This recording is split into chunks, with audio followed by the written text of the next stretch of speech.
ஒரு டைம் இருந்தது. கிழக்கு மற்றும் மத்திய ஆசியாவின் பல இடங்களிலிருந்து மாணவர்கள் கல்வி கற்பதற்காக ஒரு குறிப்பிட்ட பல்கலைக்கழகத்தில் வந்து குவிந்த வண்ணம் இருந்தாங்க. அந்த யூனிவர்சிட்டி வேற எங்கேயும் இல்லை, நம்ம இந்தியாவோட நலந்தா யூனிவர்சிட்டி தான் அது. விஸ்தாரமாக பறந்து விரிஞ்சிருந்த அந்த யூனிவர்சிட்டியில் 8 காம்பவுண்ட்ஸ் இருந்தது.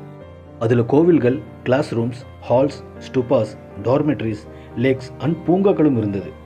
1500 வருஷம் பழமையான இந்த ஸ்ட்ரக்சர் பயங்கரமாக திட்டமிட்டு கட்டப்பட்டிருந்தது.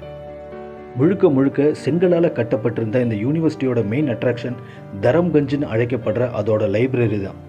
இந்த லைப்ரரி எந்த அளவுக்கு பெரியதுன்னா, அங்கே உள்ள எல்லா மேனுஸ்கிரிப்ட்ஸை சேர்த்தா டோட்டல் 90 லட்சம் புத்தகங்கள் இருந்தது. ஆக்சுவலாக நலந்தா யூனிவர்சிட்டி மாமரத்தோப்பில் கட்டப்பட்டிருந்தது. இது 500 வியாபாரிகள் சேர்ந்து புத்தருக்கு பரிசாக கொடுக்கப்பட்ட ஒன்று. அப்போ இந்த தோட்டத்தில் மாணவர்களுக்கு புத்திசம் கற்பிக்கப்பட்டு வந்தது.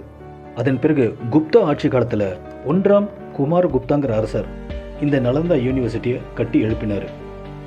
இந்திய கணிதவியலாளர் ஆரியபட்டா இந்த யூனிவர்சிட்டியோட ஹெட்டாக இருந்ததாக சொல்லப்படுது.